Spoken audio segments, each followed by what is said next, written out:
Alright, but like I was saying in the channel intro video, welcome back or welcome to my channel. It really does mean a lot for you guys to show up and, just be here. Every single one of you who decides to watch my video, even if you drop a dislike button, hey, it is what it is. You know what I'm saying?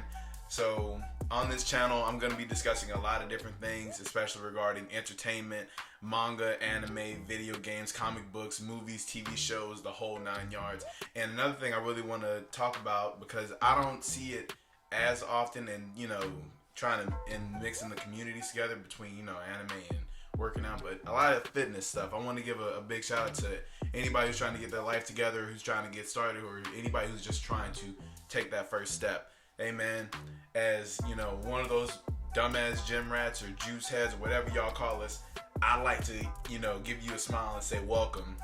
I'm not what playing fitness makes me out to be. Shout out to y'all. But we're gonna be discussing a lot on a weekly basis, so I said let's go ahead and get started. So I've already mentioned a little bit of this in the YouTube channel intro video, whatever I called it. So let me just reiterate something real quick. I want to talk about the journey into YouTube. So you see a lot of videos, a lot of videos where people always talk about, on my journey into YouTube was this, that, and the third, and I just jump forward and jump into it. Well, for those of us like me who have this, I don't know, it's a little bit of perfectionism within it. Yo, man, for somebody who has an iPhone XS Max, I could have easily just gone ahead and set the camera up, got started recording it, but I was a little too self-conscious on that whole regard. So I went ahead and got my little studio set up. I had to get me a camcorder after running into a camera that doesn't do what I needed to do. Went ahead and got a camcorder, and here we are, finally. This took, no shit, months to go ahead and get my hands on, and a lot of videos and likes to a whole bunch of different people. But I'm finally here, finally talking to you. I'm finally back in front of the camera on my terms, and that's the most important thing to me. This is all an attempt to find some type of new revenue, some type of new adventure on my terms, with my name on top of it. So that's just something to get excited about. Like, that's why I can't stop smiling. I probably won't stop smiling whenever I do this. But yo, man, that's enough talk about YouTube. Let's go ahead and get into some topics of the week. So let's start with the exercise of the week. Exercise of the week, no shit, has to go to, you already know what it is. I'm recording this on a Monday, right? So what's Monday? International Chest Day, baby. As much as I've been doing these full body splits, I gotta give a shout out to Chest Day all day. So today I did decline bench because I finally got me a new toy. So I got a new toy, got that bench finally going, and it just felt amazing actually having a sturdy bench and not that little Weenie Hut Jr. bench that I've been using this entire time. And the exercise is extremely simple. I'm not going to bore anybody with the explanation of it. I'm just going to give it a shout out as one of the few compound exercises that gets the whole pectorals. Got to get the popping pectorals, like Terry Crews said from All Wife and Kids, for you kids who didn't know what that was. But quick shout out to that real quick. Anybody who's done decline bench knows how much fun it is. So now that I got the exercise of the week out the way, hopefully one day I'll be able to squeeze in the video of me performing the exercises and giving it a formal shout out. So for anybody who wants a visual of these exercises that I'm talking about, one day I'll be able to plug that in there. I'm not really a YouTube wizard just yet. You give me 5 more minutes and I got you. So let's go ahead and get into the next topic. So let's talk about something that caught my ear a lot lately. And I gotta say I disagree with it. So before I get started, rest in peace, Chadwick Boseman. Man, 2020 taken a lot from a lot of people. It's been a rough year for almost a lot of people that I know. But I'm not gonna say but. I want to say, with that being said, so Chadwick Boseman, an amazing actor. I gotta give it to him. I was extremely surprised to learn that he's from South Carolina. That dude can pull off an accent like no other, and his acting prowess is phenomenal. especially in hindsight, seeing what ended up taking him from us, knowing that he did all these roles while fighting. That is amazing. It truly is motivating. As somebody who thought, oh, if I keep working out, if I stay fit and healthy, that I'll live forever. Nah, man. Chadwick Boseman did way more than me, and cancer just doesn't care. So I'm gonna go ahead and give a fuck cancer real quick, and let's go ahead and keep pushing. So a lot of people have been discussing what should the MCU do with the Black Panther character now that Chadwick Boseman is no longer among us. And this is something that I'm still trying to formulate thoughts upon, but I really wanted to go ahead and let's spark a conversation on YouTube. Let's spark a conversation amongst each other about this, because Chris Cage thinks, and this is just my opinion, I don't know if they've already started production. This is something I probably should have looked up, but I'm eager to jump back into the YouTube, get in front of the camera. So I think they should honestly just leave it alone. Honestly, truthfully, I say they give him like a Paul Walker send off. They go ahead and remove him from the main story, because I do seem to recall Kevin Feige mentioning how he wants to take the MCU into outer space. I can't really get you any sources on that, but I do remember reading about that a long time ago. Now, this is no diss to the actress who played his little sister. I cannot remember her name. I want to say it's Letitia something. Let me go and look that up real quick, so I'm not all off my marks.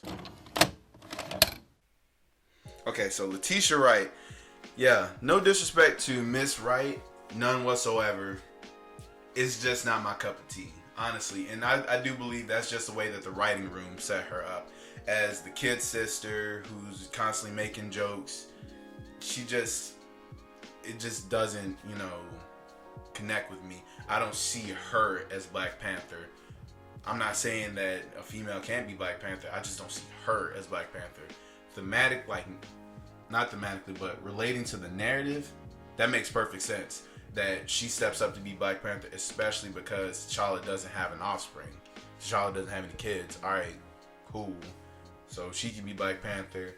Motherfucking Manape could be, Duke Winston could be Black Panther at this point. Michael Jai White, anybody, it's up in the air, but I know for a fact Disney's looking at the money. That money's popping, and they know for a fact that we as a community are going to flock to go see Black Panther 2 to see what they do with the character next. So it's inevitable at this point, but I personally would prefer if they just do what they said they were going to do and just take the story into outer space. What's the point of having Wakanda if you're going to go into outer space and explore the multiverse? But that's my issue with Phase 4. Honestly, I got off the train after Avengers Endgame because I feel like that was the swan song for those of us who joined the ride after reading the comics for all that time, already knowing who Iron Man, Thor, and Captain America were. But that's another story for another day. So now that we're done with that, let's go ahead and get into the final topic of the day. Yeah, a really quick video because, this is the first one. I want to try and dip my toes in, get my toes in, get my feet wet, trying to make sure I'm not doing too much, try to get a feel for the audience and what the audience will prefer. And then maybe one day we'll get into the longer videos where I'll talk for about an hour or so. But seeing as I'm talking to myself into a camera, let's try not to look a little too crazy. So now what we're gonna do is the chapter of the week. So I haven't been watching a lot of new anime recently, but manga, look, hey, I've been up on my manga game. I can't even front with you. I can't even lie to you. So the manga chapter that caught my eye this week, as much as I want to give it to Goat Piece, as much as I want to give it to my boy Loof Dog, man, I just can't do it. I can't do it. I really can't. It just doesn't sit right in my heart. I have to give it to My Hero Academia. Man, look, My Zero Smackademia Nut, that story right there, they took off. The whole chapter, the way that this week's chapter was set up was amazing from the start.